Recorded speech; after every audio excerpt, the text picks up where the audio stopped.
త్వరలోనే అధికారిక ప్రకటన ఉంటుందని వ్యాఖ్యానించారు ఇమాం. ధార్మిక మండలి ఇంకా నిర్ణయం తీసుకోలేదన్న ప్రచారం సరికాదన్నారు.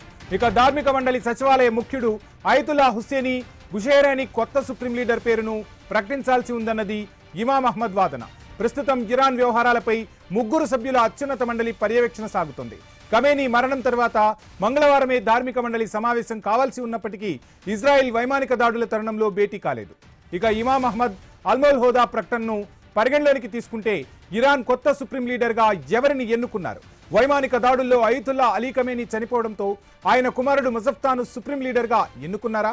అయితే ఖమేనీ కుమారుడు మజఫ్తాను సుప్రీం లీడర్గా గుర్తించబోమని ఇజ్రాయెల్, అమెరికా తెగేసి చెప్పాయి. పేరు ప్రకటించిన వెంటనే కొత్త సుప్రీం లీడర్ను టార్గెట్ చేస్తామని ఇజ్రాయెల్ వార్నింగ్ కూడా ఇచ్చేసింది.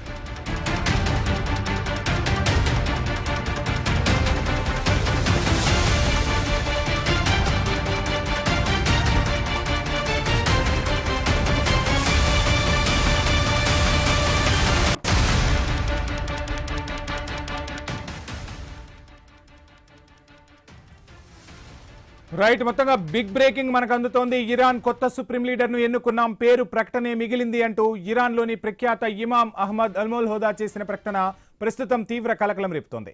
శుక్రవారం నాటి మసీదు ప్రార్థనలోనే ఇమాం ఈ దిశగా కీలక ప్రకటన చేశారు. ధార్మిక మండలి ఓటింగ్ ద్వారానే సుప్రీం లీడర్ ఎన్నిక తంతు పూర్తయిందని, త్వరలోనే అధికారిక ప్రకటన ఉంటుందని వ్యాఖ్యానించారు ఇమాం. ధార్మిక మండలి ఇంకా నిర్ణయం తీసుకోలేదన్న ప్రచారం సరికాదన్నారు. ధార్మిక మండలి సచివాలయ ముఖ్యుడు అయతుల్లా హుస్సేనీ బుషైరానీయే కొత్త సుప్రీం లీడర్ పేరును ప్రకటించాల్సి ఉందన్నది ఇమాం అహ్మద్ వాదన. ప్రస్తుతం ఇరాన్ వ్యవహారాలపై 3 సభ్యుల అత్యున్నత మండలి పర్యవేక్షణ సాగుతోంది. ఇక ఖమేనీ మరణం తర్వాత మంగళవారమే ధార్మిక మండలి సమావేశం కావాల్సి ఉన్నప్పటికీ ఇజ్రాయెల్ వైమానిక దాడుల తరుణంలో భేటీ కాలేదు.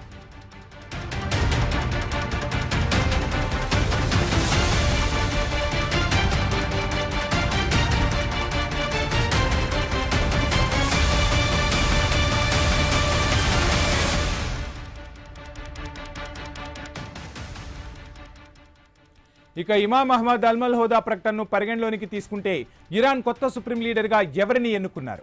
వైమానిక దాడుల్లో అయతుల్లా అలీ ఖమేనీ చనిపోవడంతో ఆయన కుమారుడు మజఫ్తాను సుప్రీం లీడర్గా ఎన్నుకున్నారా?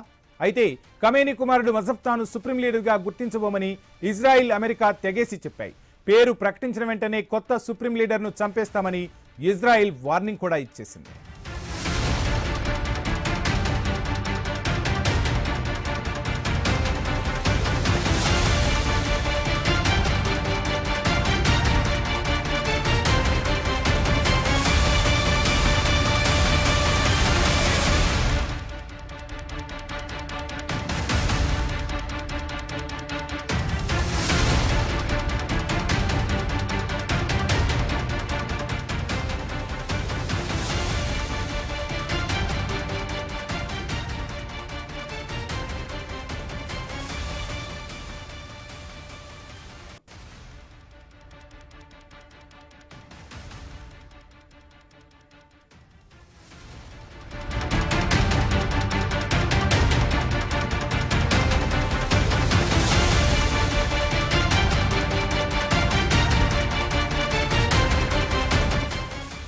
రైట్, మరో వార్ బ్రేకింగ్ చూస్తున్నాం. గల్ఫ్ దేశాలపై దాడులు చేయబోమని ఇరాన్ అధ్యక్షుడు ప్రకటించినా అది నీటి మాటగానే మిగిలిపోయింది.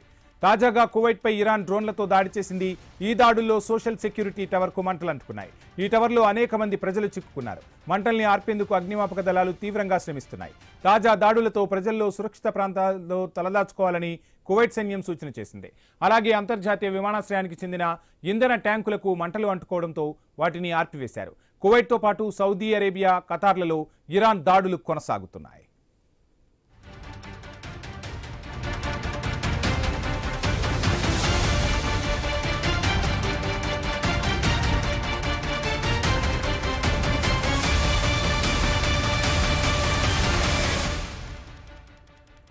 గల్ఫ్ దేశాలపై దాడులు చేయబోమని ఇరాన్ అధ్యక్షుడు ప్రకటించినా అది నీటి మాటగానే మిగిలిపోయింది.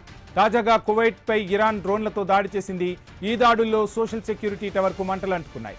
ఈ టవర్లో అనేక మంది ప్రజలు చిక్కుకున్నారు. మంటల్ని ఆర్పేందుకు అగ్నిమాపక దళాలు శ్రమిస్తున్నాయి. తాజా దాడులతో ప్రజలు సురక్షిత ప్రదేశాల్లో తలదాచుకోవాలని కువైట్ సైన్యం సూచన చేసింది. అలాగే అంతర్జాతీయ విమానాశ్రయానికి చెందిన ఇంధన ట్యాంకులకు మంటలు అంటుకోవడంతో వాటిని ఆర్పివేశారు. కువైట్తో పాటు సౌదీ అరేబియా, ఖతార్లలో ఇరాన్ దాడులు కొనసాగుతున్నాయి.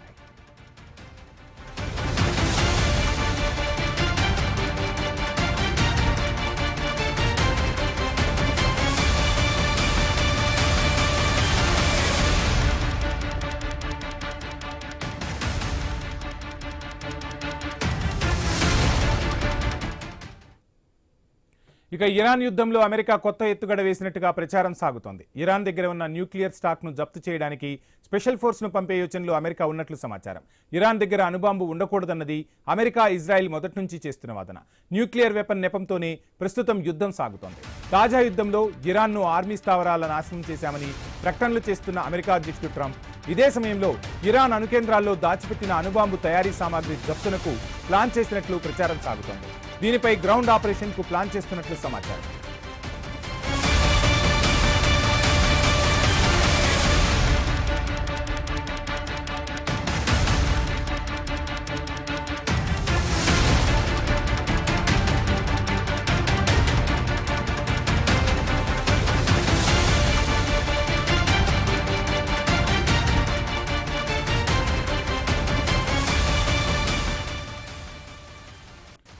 ఒకవేళ ఈ మిషన్ ప్రారంభమైతే అమెరికా, ఇజ్రాయెల్ గ్రౌండ్ ఆపరేషన్ చేయాల్సి ఉంటుంది. అలా జరిగితే యుద్ధం మరింత భీకరంగా మారే అవకాశాలుంటాయి. ఇరాన్ సైన్యం ద్వారా తమ సైనికులకు ఎలాంటి ఆపద లేదని నిర్ధారించుకున్న తర్వాతే ఈ ఆపరేషన్ చేపట్టే అవకాశం ఉంది. ఇరాన్లో పరిస్థితులు తమకు అనుకూలంగా ఉన్నప్పుడు ఇది సాధ్యమవుతుందని భావిస్తున్నాయి. ఇటీవల కాంగ్రెస్ సమావేశంలో అమెరికా విదేశాంగ కార్యదర్శి మార్కో రూబియో మాట్లాడారు. ఇరాన్ వెళ్లి యురేనియాన్ని పొందాల్సిందే అని తెలిపారు.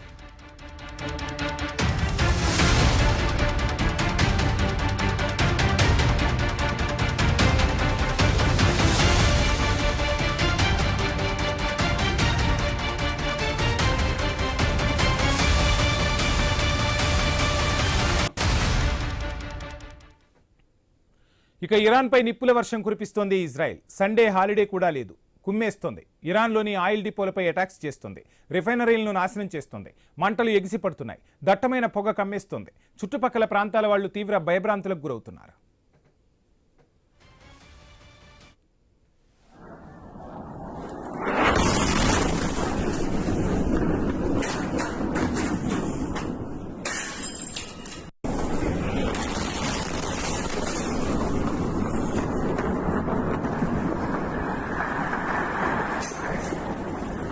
الجوع